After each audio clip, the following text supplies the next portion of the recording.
J'ai donc le grand plaisir maintenant d'accueillir le professeur Joël Proust, directeur de recherche au CNRS, qui est à l'Institut Jean Nicot et qui est co-responsable du projet Connaissance, mode de justification et métacognition, donc, qui est le projet sur lequel nous travaillons précisément dans le cadre aussi de ce colloque. Joël Proust a consacré nombre de ses travaux au programme naturaliste en philosophie et dans les sciences cognitives, et elle est l'auteur, outre de nombreux essais dans les principales revues internationales, notamment elle est l'auteur de Comment l'esprit vient aux bêtes, La nature de la volonté, et elle s'apprête à publier un livre sur la métacognition. Elle a dirigé de nombreux projets de recherche internationaux et elle est actuellement titulaire d'une énorme bourse senior de l'European Research Council consacrée aux normes épistémiques. Donc je lui laisse maintenant la parole pour donc une nouvelle session d'1 heure et Joël va nous parler de la question suivante: quelle sorte d'accord normatif, si tant est qu'il y en ait un, exige le désaccord épistémique? Merci Claudine. Ça va être redoutable pour moi de traduire en français ce que vous voyez en anglais. C'est un exercice que j'ai déjà trouvé périlleux par le passé au Québec, lorsque ce genre de choses nous est demandé. J'espère que pour vous, ça ne sera pas trop difficile à suivre et que, en tout cas, je vais faire de mon mieux pour faire cette traduction.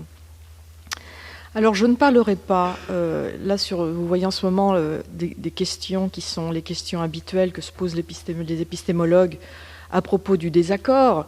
Comment est-il possible qu'un désaccord ait lieu? N'entendez pas? Ne marche pas? Comment un désaccord peut-il avoir lieu entre des penseurs qui sont rationnels, qui sont des pairs épistémiques? Doit-on réviser ses croyances lorsqu'on est confronté à un dissensus avec soit des pairs que l'on connaît, soit des étrangers? Alors ça, ces questions traditionnelles, je ne les aborderai pas. Moi, ce qui va m'intéresser ici, en tant que philosophe de l'esprit, c'est d'abord quelles sont les conditions sémantiques pour qu'il y ait un véritable désaccord épistémique. Et je tenterai de vous montrer qu'il y a une dimension qui est pertinente pour le désaccord, qui n'est généralement pas mise à jour, et qui consiste dans le fait que l'évaluation à laquelle on procède lorsqu'on doit évaluer une croyance n'est pas toujours dirigé par la vérité, mais il y a également d'autres normes qui jouent un rôle dans l'évaluation, et ça me paraît ouvrir les cas de désaccord à des cas très intéressants sur le plan non seulement de la philosophie et de l'épistémologie, mais je pense de l'anthropologie. Alors la structure de ma présentation est la suivante. D'abord, je vais évoquer un certain nombre de concepts de base à propos du désaccord, de la conversation et de l'agir cognitif, qui me semblent être en l'occurrence extrêmement liés.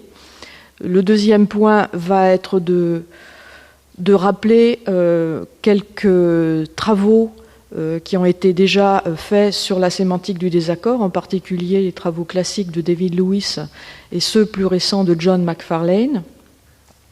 Et ensuite, je m'appuierai sur ces travaux pour, dans un esprit un peu différent, montrer qu'il y a d'autres dimensions d'évaluation qui doivent être prises en considération dans le contexte d'évaluation.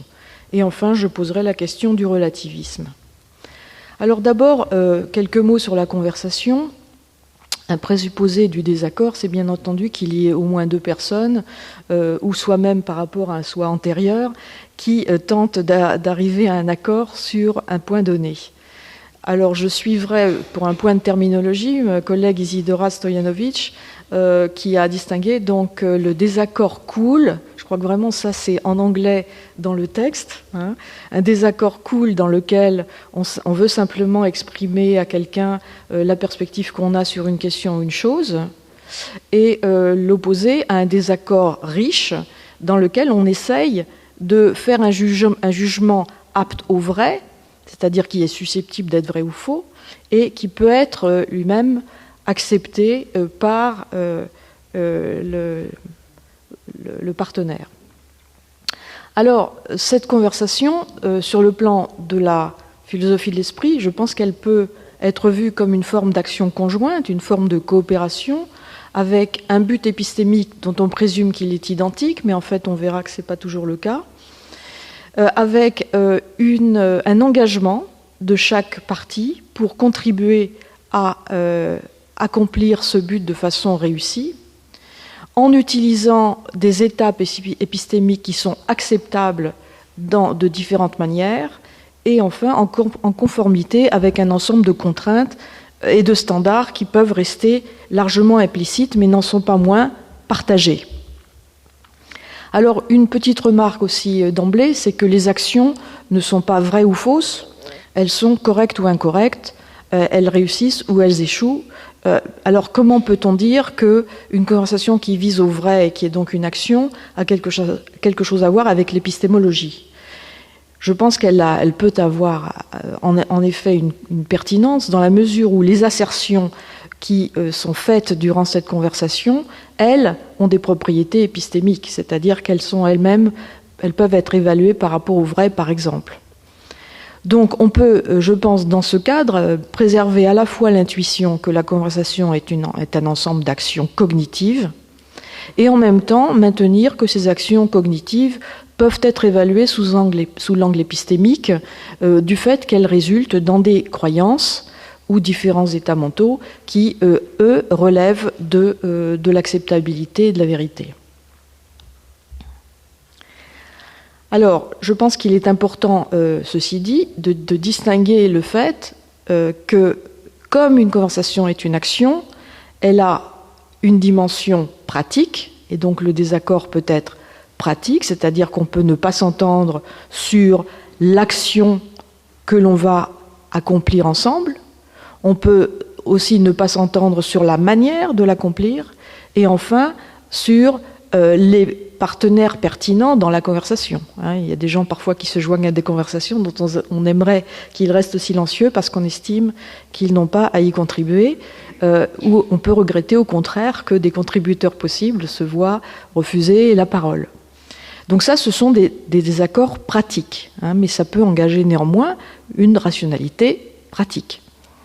Alors, j'opposerai à cela les normes épistémiques qui régissent également la conversation, puisque, encore une fois, dans la conversation, on ne se contente pas de tours de parole, mais on a un but qui est, en général, de se former une opinion vraie, mais ça peut être, on le verra, également d'autres buts qui me semblent également relever de l'épistémologie. Alors, regardons d'un petit peu plus près les conditions sémantiques du désaccord en s'inspirant d'abord des travaux de David Lewis.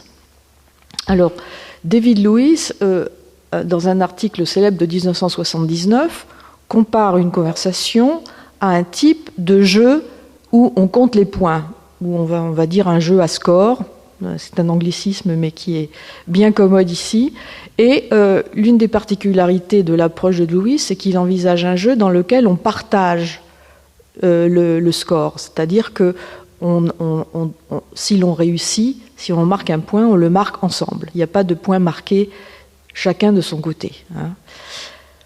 Alors, le score dans la conversation évolue d'une façon qui est réglée et qui tend à faire que tout ce qui va arriver pendant la conversation ou le jeu va compter comme un jeu correct. Donc on a cette intuition commune que ce jeu est réglé et donc qu'il ne s'agit pas de progresser dans le jeu d'une façon aléatoire. Il s'agit de faire en sorte que certaines normes épistémiques soient respectées pendant le progrès de la conversation.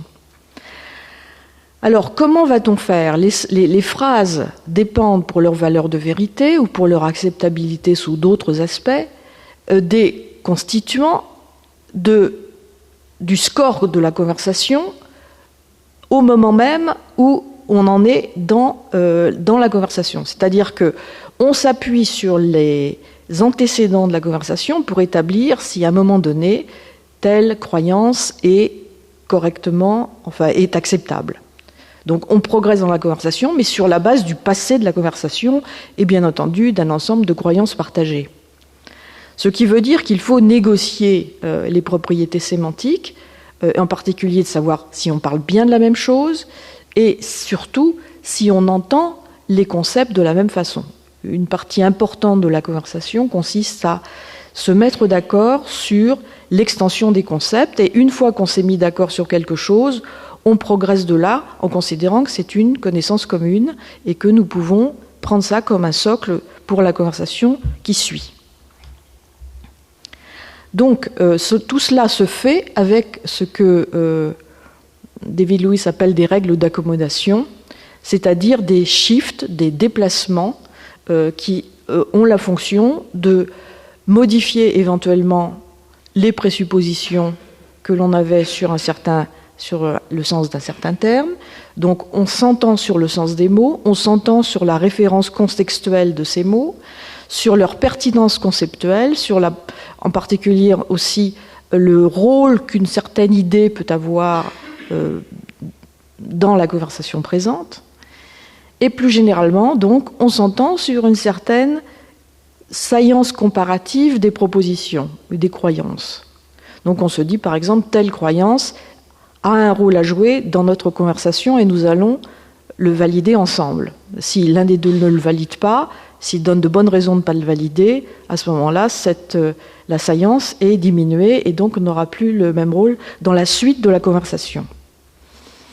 Alors, on peut se demander sur le plan donc, de l'analyse de l'action si tout ce score-keeping, cette façon de marquer des points, de tenir le compte des points déjà marqués, est-ce que c'est une affaire pratique ou est-ce que c'est une affaire épistémique ? Superficiellement, les règles d'accommodation sont des façons pratiques de coordonner les agents pour leur permettre de poursuivre leur but à la fois individuel et conjoint. Mais je pense que plus profondément, ces règles d'accommodation dépendent d'étapes épistémiques qui sont acceptables du point de vue de chacun et étant donné le point où on en est dans l'histoire de la conversation. Donc là, je pense que tout ça devrait plus ou moins faire consensus. Mais regardons maintenant d'un peu plus près, et là peut-être il y aura moins de consensus, sur la manière de considérer ce que sont les étapes acceptables, lorsqu'on prend non plus le point de vue du scoreboard partagé, du tableau de points partagé, mais où on considère que chacun a sa propre façon d'évaluer le progrès de la conversation. Donc, en anglais, le single scoreboard approach. Alors, c'est l'approche de John Macfarlane dont je vais parler, qui est l'auteur de plusieurs articles sur le désaccord, considérés sur un plan sémantique. Alors, les opposants, bien entendu, on l'a vu dès le début, pour pouvoir être en désaccord, doivent au moins avoir le même contenu propositionnel en tête. Alors, ce qu'on appelle le concept d'usage doit donc être fixé entre les participants avec ce que la règle d'accommodation permet de faire, puisque par exemple il s'agit d'interpréter les indexicaux comme ici, maintenant, il, elle, nous, vous, etc., d'une façon qui soit commune. De même pour les descriptions définies, pour l'extension des concepts, on a vu, tout cela doit être négocié. Et c'est négocié en partie grâce au fait que le contexte d'usage est commun. Si ce contexte n'est pas commun, et ça arrive souvent, on le verra, les participants ne se parlent pas vraiment, en anglais, they talk past to each other, ce qui est difficile à traduire, mais enfin, vous voyez bien ce que je veux dire. Alors, commençons par, pour pouvoir arriver à une définition du désaccord dans cette perspective du single scoreboard, voyons une définition déjà de ce que il est convenu d'appeler dans cette recherche accuracy plutôt que truth, pour ne pas confondre les normes qui sont impliquées dans la version particulièrement relativiste qui est défendue par John Macfarlane. Donc on dira qu'une acceptation est exacte au cas où la proposition acceptée est vraie à la circonstance d'évaluation qui est pertinente pour l'évaluation de l'acceptation dans son contexte. Donc je pense que vous voyez bien ce que veut dire cette phrase, même si elle est très abstraite. On dira qu'on a raison finalement d'accepter une certaine proposition comme vraie, étant donné le moment où on est dans la conversation qui nous permet d'évaluer que cette proposition dans le contexte qui a été construit conjointement. Alors, comment traduire de là le désaccord? Comment le définir? Eh bien, il suffit de dire qu'il y a une proposition que A accepte et que B rejette, et que l'acceptation et le rejet ne peuvent pas être exacts ensemble. Mais, comme le remarque Macfarlane, ce n'est pas vraiment une définition parce que ce ne sont pas des conditions qui sont suffisantes ou nécessaires. Mais personne n'a pu faire mieux jusqu'à maintenant. Alors, le contexte d'évaluation, maintenant, peut être défini comme une situation concrète dans laquelle un énoncé est évalué. Alors, ce contexte d'évaluation, il dépend d'un certain nombre d'opérateurs, comme un opérateur modal, par exemple, qui va permettre de changer le paramètre du monde dont on parle. Il y a différents mondes possibles. Le monde réel, de quel monde parle-t-on? Les opérateurs modaux permettent de dire si on parle d'un monde, de quelques mondes ou de tous les mondes. Des opérateurs temporels qui, eux, modifient le paramètre de temps. Et puis, il y a des propositions centrées qui prennent leur valeur depuis le point de vue sur le monde où elle est prise. Par exemple, lorsque je dis moi, j'aime la bière, c'est une proposition qui est centrée, qui doit être évaluée du point de vue qui est de ma perspective sur le monde. Dire que moi, j'aime la bière ne prétend pas dire que vous aimez la bière. Ça ne parle que de moi.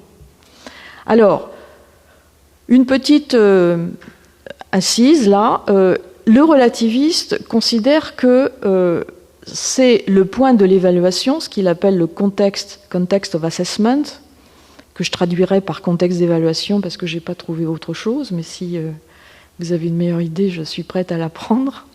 Le contexte d'évaluation, donc, est censé déterminer la valeur de vérité, tandis que les contextualistes considèrent que ce sont des arguments implicites plus l'énoncé de la proposition qui, ensemble, déterminent la valeur de vérité. Donc il y a là-dessus des éclaircissements que je trouve très utiles dans les textes de Isidora Stojanovic qui sont en ligne sur le site de l'Institut Jean Nicot, qui montrent qu'en fait, il y a assez peu de cas où le relativiste et le contextualiste disent vraiment des choses différentes. Et je crois que c'est important de le relever, vu que mon propos aujourd'hui n'est pas du tout de défendre le relativisme, mais plutôt de mettre à notre disposition, dans ce colloque, des définitions de désaccord qui sont un peu plus larges que celles qui sont traditionnellement offertes.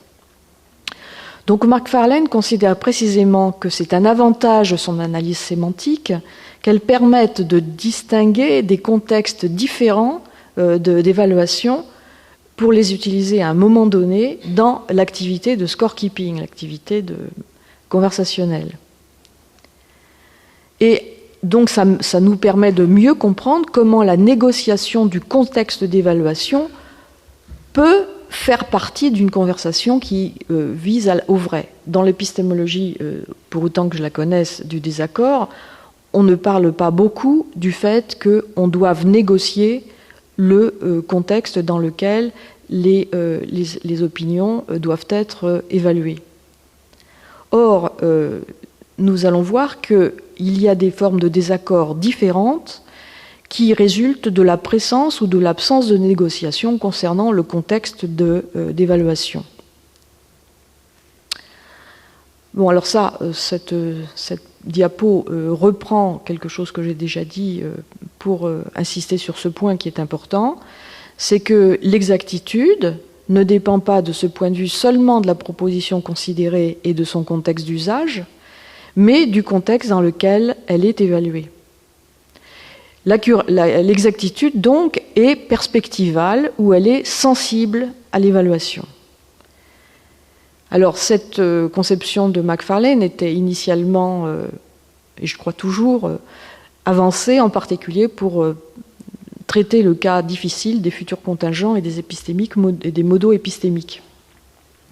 Mais encore une fois, même si on n'est pas relativiste, et moi personnellement je ne le suis pas, je trouve très intéressant d'avoir à sa disposition des concepts qui, on le verra, peuvent être utilisés dans un contexte non relativiste aussi.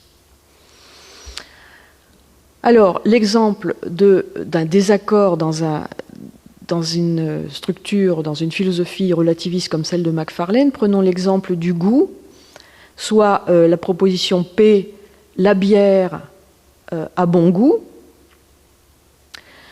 L'acceptation de la proposition en question dans un contexte d'usage est exacte, en tant qu'évaluée depuis le contexte d'évaluation,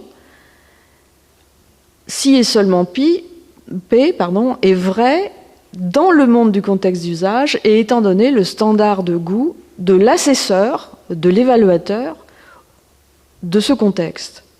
Donc si vous voulez, la bière c'est bon, la bière a bon goût, est une proposition vraie quand elle est dite dans un monde donné et étant donné le standard de goût de celui qui fait l'évaluation de cette proposition.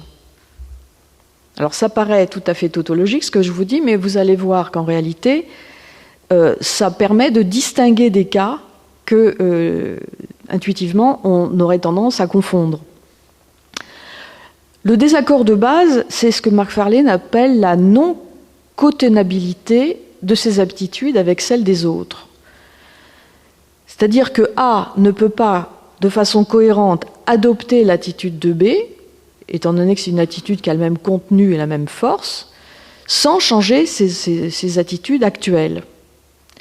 Alors cette définition de la non-cotenabilité, ça s'applique à des attitudes de croyance, en particulier aux croyances et aux croyances pleines ou absolues ou aux croyances partielles, et ça s'applique également à des attitudes pratiques ou non doxastiques comme ce qu'on aime, ce qui vous émeut, etc. Alors pourquoi est-ce qu'on est en désaccord dans un contexte de non-cotenabilité, qu'il s'agisse de non-cotenabilité pratique ou doxastique? Eh bien, c'est qu'on va chercher à changer les attitudes de l'autre pour lui faire adopter le point de vue de l'évaluation où vous vous situez. Alors, une forme particulière de désaccord qui est distinguée de la cotenabilité, c'est l'exclusion de l'exactitude conjointe. Si nous acceptons des croyances avec des propositions centrées comme contenu, il en résulte que le contexte d'évaluation n'est pas commun. Vous aimez la bière, moi je n'aime pas la bière. Donc ce sont des propositions dans lesquelles le principe même de l'évaluation n'est pas identique. Alors dans ce cas, on peut très bien avoir cotenabilité, c'est-à-dire vous pensez que la bière c'est bon, moi je pense que c'est pas bon, mais c'est cotenable, parce que nous avons des contextes d'évaluation différents. Mais si nous cherchons à avoir un seul contexte d'évaluation, cette fois, ces deux propositions ne sont pas exactes ensemble. Donc vous voyez, nous avons déjà gagné quelque chose à adopter cette analyse, c'est que nous distinguons cotenabilité et exclusion de l'exactitude conjointe. Donc dans le cas des goûts, par exemple, quand deux personnes sont en désaccord sur le fait de savoir si quelque chose est beau, il ne peut pas y avoir d'exactitude conjointe des attitudes, d'exactitude conjointe des attitudes, oui c'est ça. Mais étant donné que les contextes d'évaluation sont distincts, ils peuvent être, chacun de leur point de vue, exacts. Ce que John Macfarlane appelle l'exactitude réflexive. Donc du point de vue du contexte dans lequel on se situe, ces attitudes sont correctes, Elle pourrait ne pas l'être. Je pourrais, du point de vue de ma propre attitude, me tromper et considérer quelque chose que je considère comme beau, comme laid, etc. Donc ça reste valable de distinguer des cas de faux et de vrai dans ces cas. Et alors, en contraste, évidemment, avec le relativisme Macfarlane, un objectiviste dirait que les désaccords entre des différentes assertions interdisent, excluent qu'il y ait une exactitude réflexive conjointe. Donc ça, c'est une différence entre le relativisme et l'objectivisme. Dans l'objectivisme, on dira non, ils ne peuvent pas avoir tous deux raison de leur point de vue parce qu'il doit y avoir, si l'on accepte un point de vue d'évaluation, ce point de vue d'évaluation doit être applicable à tout le monde. Alors, j'arrête là la présentation de Macfarlane, qui était une sorte de galop d'essai pour vous habituer à voir le désaccord sous des angles différents. Il y a une première difficulté de cette approche, c'est que si on relativise, il y a un dilemme, si on relativise un énoncé au contexte de l'évaluation, on en vient à utiliser le concept vrai pour l'assesseur A à T, au moment T, mais qui n'est pas très éclairant sur le plan épistémologique, puisque en fait chacun a sa propre vérité. On sait bien que c'est un problème vraiment très grave pour un épistémologue, et ça semble rendre le désaccord riche absolument impossible. Notons d'ailleurs que Macfarlane lui-même, on va le voir, ne partage pas, ne souhaite pas promouvoir un concept de vérité aussi peu utile. Mais si, quand même, je prends le contrepoint de cette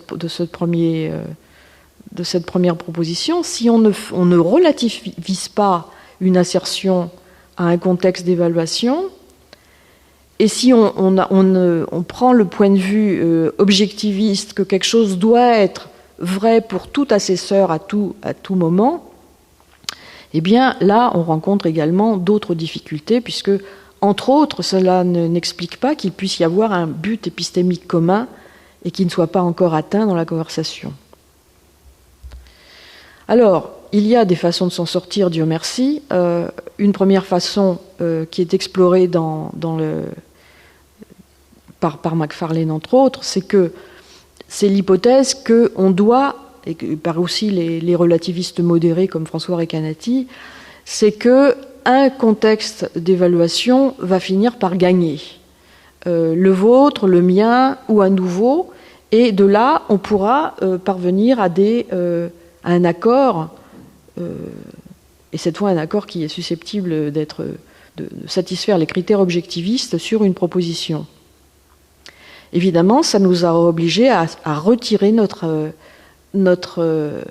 engagement par rapport à l'exactitude de P, comme nous l'avions déjà fait auparavant. Mais ça, c'est quelque chose d'assez ordinaire, qu'il s'agisse de l'histoire des sciences ou qu'il s'agisse de l'histoire cognitive de chacun d'entre nous, nous ne cessons de renoncer à des croyances antérieures pour les remplacer par de nouvelles. Donc ça, c'est quelque chose de plutôt qui me semble plutôt acceptable du point de vue de l'explication psychologique. Mais il y a une autre difficulté qui va être maintenant ma seule préoccupation dans le reste de cet exposé, c'est que les buts qui sont poursuivis dans une conversation ne sont pas limités à l'exactitude. Les formes de désaccord qui peuvent être rendues explicites quand une conversation vise au vrai ou à l'exactitude ne devraient pas masquer le fait qu'il y a d'autres moments de la conversation qui ont d'autres types de buts cognitifs. Et il n'est donc pas exclu que l'évaluation qui est pertinente pour certaines formes de désaccord ne soit pas liée à la recherche du vrai, mais soit liée à d'autres types de dimensions d'évaluation, comme l'intelligibilité et le consensus. Alors voici une petite liste là de dimensions d'évaluation épistémique qui peuvent donner lieu donc à des désaccords, à mon avis. l'intelligibilité, la quantité, c'est-à-dire le caractère exhaustif d'une liste par exemple, ou la puissance d'un argument, ou le caractère compréhensif d'une explication. La cohérence, alors en fait la cohérence est une dimension d'évaluation sur laquelle on ne peut pas être rationnellement en désaccord, mais il peut y avoir des désaccords factuels mais pas de désaccords rationnels. Le caractère consensuel, le caractère informatif, la pertinence et l'évidentialité. Alors, je vais revenir évidemment sur certaines de ces dimensions, même si je ne peux pas les examiner toutes dans le détail. Ma proposition sera que chaque contenu individuel d'évaluation doit être associé à une ou plusieurs dimensions d'évaluation, que ces dimensions soient ou non partagées par les agents cognitifs engagés dans la conversation. Donc, comme le disait tout à l'heure M. Feldman, les choses sont compliquées. Dans la vie réelle, les choses sont compliquées et je trouve que ce serait dommage que la philosophie ne tente pas au moins de naturaliser l'épistémologie de manière telle qu'elle puisse rendre compte de ces situations compliquées. Alors, les épistémologues me semblent avoir reconnu cette pluralité des dimensions de l'évaluation. Voici ce que dit Alston: nous ne cherchons pas à chaque instant de notre activité cognitive à former des croyances vraies. Une partie du temps, nous cherchons des réponses possibles, des hypothèses, nous les essayons, nous tirons des implications, nous envisageons des objections, etc. Deuxième argument, la recherche sur la métacognition, dont je ne parlerai pas aujourd'hui faute de temps, mais c'est une dimension très importante de la psychologie expérimentale concernant l'introspection. Cette recherche montre que les circonstances, la tâche et l'apprentissage antérieur contribuent à influencer la dimension d'évaluation qui sera choisie pour une certaine performance cognitive.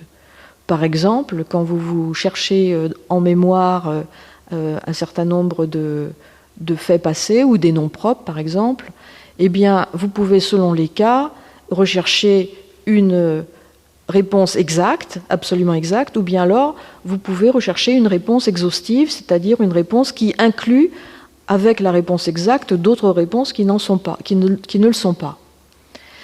Et ça, c'est une dimension d'évaluation. Vous pouvez être content lorsque vous avez une réponse exhaustive, même si votre réponse contient plus que ce que vous cherchez. Et par contre, vous pouvez être très pénalisé si votre mémoire, votre souvenir n'est pas exhaustif. Alors, ce qui est important dans la métacognition, c'est qu'elle fait appel à des dimensions qui sont spontanément mises en œuvre par les gens, sans même qu'ils aient fait de philosophie, et qui peuvent être mises en œuvre de façon implicite, c'est-à-dire sans qu'ils aient les concepts appropriés pour expliquer ce qu'ils sont en train de faire. Donc c'est là que je trouve le grand intérêt de ces recherches, c'est que nous pouvons voir quelles sont les valeurs auxquelles les gens sont vraiment sensibles, sans pour autant leur poser la question verbalement. Le troisième argument, c'est la recherche sur la variation cognitive, qui montre que les désaccords sont traités de façon différente dans les différentes cultures. Alors dans l'ouvrage de Peng et Nisbet, dans l'ouvrage par exemple de Nisbet, The Geography of Thought, et dans l'article qu'il a signé avec Peng, il rapporte le cas de contradictions qui sont apportées d'une part à des occidentaux, c'est-à-dire un occidental croit que la proposition A est vraie, et puis l'expérimentateur vient lui dire que la proposition A a été contredite par quelqu'un d'autre. Alors après, évidemment, il s'agit d'une expérimentation en laboratoire, mais après une telle situation, les Occidentaux pensent que A est encore plus plausible de leur point de vue qu'ils ne le pensaient auparavant, avant d'avoir été contredit, tandis que les Asiatiques, Chinois, Japonais, Coréens, estiment que A est moins plausible que ce qu'ils croyaient auparavant. Donc, si vous voulez, c'est intéressant du point de vue de l'épistémologue, parce qu'on voit que les différentes cultures répondent différemment à la question des paires épistémiques qui se trouvent en désaccord. Dans une culture, on va résister et même ajouter de la croyance, ce qui n'est pas conforme, je pense, à ce que l'épistémologue dirait. Il dirait au moins d'en rester à sa croyance, mais pas d'ajouter quelque chose pour une nouvelle certitude ou un nouveau degré de certitude, plutôt. Tandis que les Asiatiques sont prêts à négocier. Alors, les mécanismes hypothétiques avancés par Peng et Nisbet, c'est que les Occidentaux résolvent la contradiction en adoptant l'une des propositions opposées, ce qu'ils appellent la polarisation, tandis que les Asiatiques la résolvent en reconnaissant des mérites aux deux propositions, ce qui est appelé modération. Alors je propose une autre explication de cette différence. Je pense qu'en réalité, il y a une différence dans les normes épistémiques engagées. Les Westerners, les Occidentaux, ils visent la vérité, et la vérité d'une manière qui n'est pas contaminée par une autre norme, comme le consensus, tandis que les Asiatiques sont plus sensibles à une norme de consensus qu'ils utilisent soit seuls, soit en association avec la norme de vérité. Alors, en ce point, combien de temps est-ce que j'ai encore, Claudine ?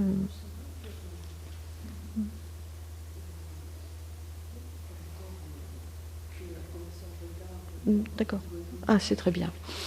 En ce point, j'aimerais faire une petite précision sur le concept de desiderata épistémique. Qu'est-ce que c'est que les desiderata épistémiques ? Eh bien, Alston a consacré un ouvrage à ces desiderata en disant que, enfin, je vais déjà vous traduire ce qu'il dit ici. Nous ne cherchons pas à former des croyances vraies à tout moment de notre activité cognitive. C'est d'ailleurs quelque chose que je vous ai déjà lu tout à l'heure. La plupart du temps, nous cherchons des réponses possibles ou des hypothèses, nous les essayons, nous tirons des implications. Alors c'est là le point important. Les activités énumérées, et beaucoup d'autres comme elles, doivent être regardées comme des étapes préliminaires dans la tentative d'obtenir une réponse correcte à une question, et non pas comme des fins en elles-mêmes. Donc ça, c'est très intéressant. Donc quand vous faites toutes ces activités, ce sont des activités ancillaires par rapport au vrai. Leur importance, d'ailleurs, de ces activités varie avec les contextes, avec les conditions, avec les présupposés. Alors donc, dans cette conception, les desiderata épistémiques sont subordonnés à la quête du vrai.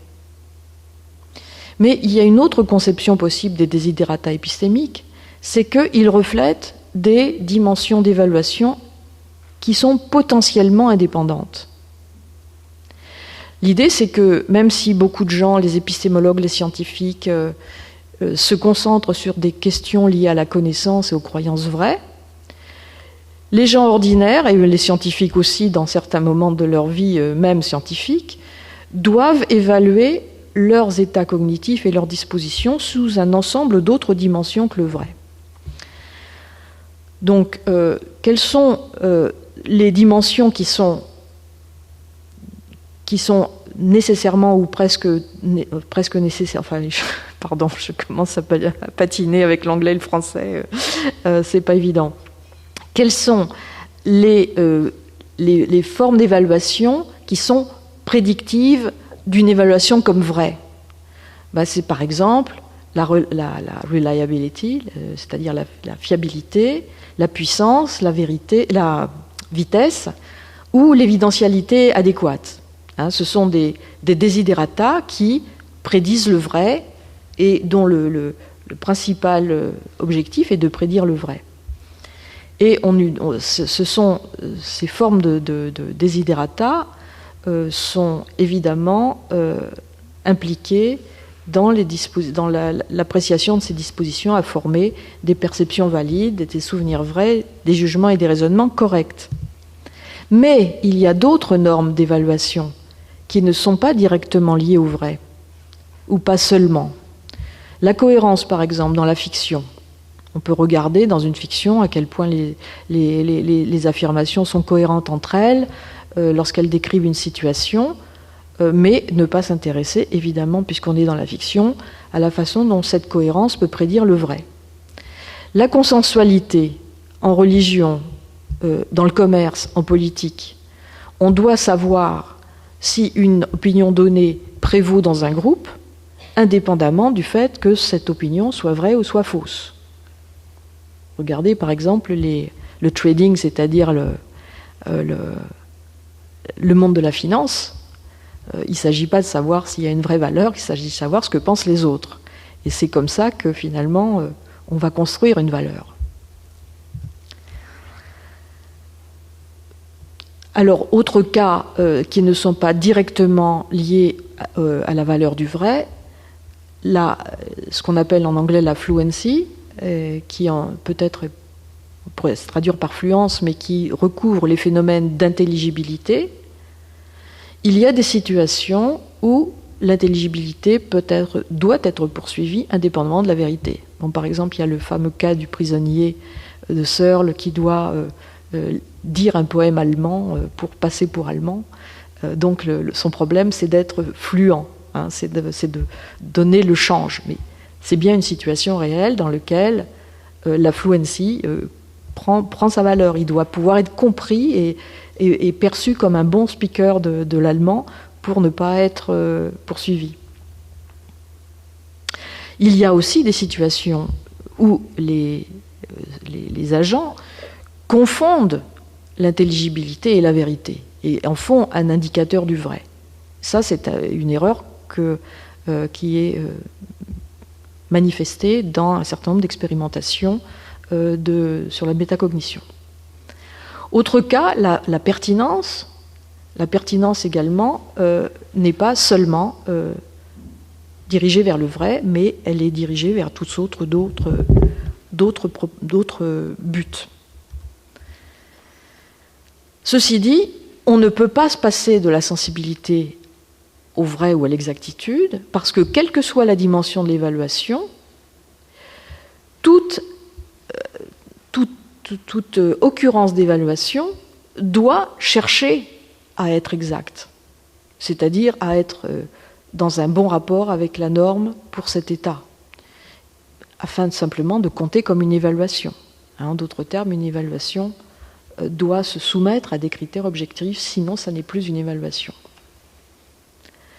Distinguons par exemple le but pour l'action A de donner une phrase consensuelle plutôt qu'une phrase vraie, et la nécessité pour une évaluation épistémique de A d'être sensible à des conditions de correction de la consensualité. Il n'y a pas de consensualité sur la consensualité. Il faut là mettre en œuvre une norme de vérité sur la consensualité. Donc au niveau métacognitif, vous retrouvez de toute façon un critère d'accuracy, d'exactitude ou de vérité. Alors je voudrais en venir à deux petites expériences de pensée, si vous voulez, mais qui ne sont pas seulement expériences de pensée, qui sont des expériences assez courantes pour les philosophes en particulier dans ce pays. Prenons premier exemple. Je suis un philosophe versé dans l'histoire de la philosophie, et je crois que établir si une thèse philosophique est vraie requiert seulement qu'elle soit cohérente par rapport à un ensemble sélectionné de textes de référence et qu'elle soit intelligible pour moi, qu'elle soit stylistiquement familière. Vous êtes un philosophe analytique et vous pensez que la vérité implique des analyses substantielles, conceptuelles, conformes soit à l'intuition, soit à la science, et en tout cas à la logique. Supposons en outre que nous pensons tous les deux que les philosophes devraient penser que notre façon normative respective d'évaluer une réponse donnée devrait être partagée. Alors nous avons là un cas de désaccord assez intéressant, qui est un cas de désaccord pratique, c'est-à-dire que nous n'avons pas les mêmes buts cognitifs respectifs. Et en conséquence, nous ne pouvons pas avoir de désaccord doxastique, puisque nous ne poursuivons pas les mêmes buts normatifs. Donc nous avons un cas de non-cotenabilité pratique entre nos buts cognitifs. Notre échec à converger sur un même contexte d'évaluation ne résulte pas du fait que nous n'aurions pas d'engagement par rapport à des normes épistémiques en général, mais plutôt du fait que nous n'avons pas une dimension épistémique d'évaluation commune pour un contexte donné. Et naturellement, je ferai remarquer ici que l'intelligibilité et la cohérence ne sont pas des prédicteurs du vrai. Ça, c'est un fait objectif auquel on peut se référer. Donc, ce n'est pas simplement qu'on ne parle pas le même langage, mais que l'un de nous a tort. Exemple 2. Wu est un commerçant chinois qui privilégie implicitement le consensus épistémique comme la meilleure façon d'établir conjointement si P est vrai, en particulier quand P est repose sur des preuves multiples. Et Wu, normalement, cède une partie de sa confiance lorsque un partenaire conversationnel, pendant le processus de scorekeeping, lui oppose donc des objections, et il accepte davantage d'ajustements pour obtenir l'accord.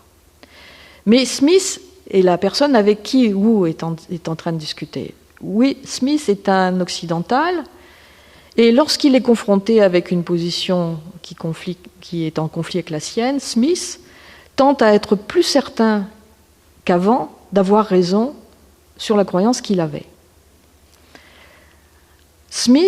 Les actions cognitives de Smith sont régulées par l'assumption implicite que la certitude individuelle ne devrait pas être abaissée quand elle est confrontée à des objections, en particulier dans le cas où les opposants sont des pairs épistémiques.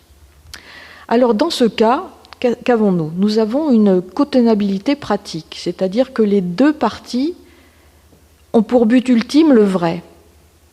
Mais ils ont une divergence sur les moyens d'accéder au vrai, sur les desiderata épistémiques, c'est-à-dire sur les dimensions d'évaluation qui peuvent être pertinentes pour le même énoncé et le même contexte d'usage. Alors en plus, il peut y avoir une non-cotenabilité doxastique, du fait en particulier au début de leur conversation, si la négociation n'a pas encore eu lieu, du fait qu'ils ont la même norme de vérité, mais ils donnent un poids différent à des indicateurs de la vérité. Donc au début, il y a non-cotenabilité et ils sont en désaccord. Donc nous avons là deux variétés de désaccords à distinguer. Le désaccord pratique sur la dimension de l'évaluation pertinente, donc ça c'est un désaccord profond, comme dans notre cas numéro 1. Et nous avons le désaccord doxastique, qui porte sur l'étape des desiderata épistémiques, qui peuvent être pertinents pour établir la vérité. Là, nous pouvons être en désaccord sur les moyens, mais nous ne sommes pas en désaccord sur le but final. Alors, est-ce que cette analyse nous oblige à reconnaître une dimension relativiste dans l'évaluation épistémique ? Si nous revenons au cas 1, nous voyons que les deux parties ne peuvent pas être conjointement rationnelles, puisqu'il y a une forme d'agir cognitif qui prévaut, là, c'est celle de celui qui poursuit la vérité par la logique et l'évidence, etc., tandis que celui qui poursuit la vérité par la cohérence et l'intelligibilité n'a aucune chance de rentrer dans un jeu qui conduit au vrai. Donc, dans une conception inclusive de la rationalité, la quête du vrai sur la base de l'évidence est plus rationnelle que la quête du vrai sur la base de la cohérence ou de l'intelligibilité. Donc, moi qui suis donc dans le cas numéro 1, l'historien, et mon opposant philosophe analytique, nous ne pouvons pas être tous les deux rationnels. même quand nous restreignons notre évaluation à notre seul contexte. Donc, pourquoi est-ce que je ne peux pas être rationnel même de mon propre contexte? C'est que je ne peux pas prendre l'intelligibilité ou la cohérence comme un indicateur de vérité, simplement parce que c'est une stratégie qui est incorrecte. Alors, dans le cas numéro 2, il n'y a pas d'exclusion de la rationalité conjointe, puisque nous pouvons être tous les deux rationnels, mais nos stratégies implicites consistant à utiliser ou à rejeter le consensus comme un indicateur du vrai sont tous les deux rationnellement défendables et peuvent tous les deux conduire au vrai. Donc dans ce cas-là, il n'y a pas d'exclusion de la rationalité conjointe, ni non plus de la rationalité réflexive conjointe, puisque nous pouvons être tous les deux rationnels de notre propre point de vue.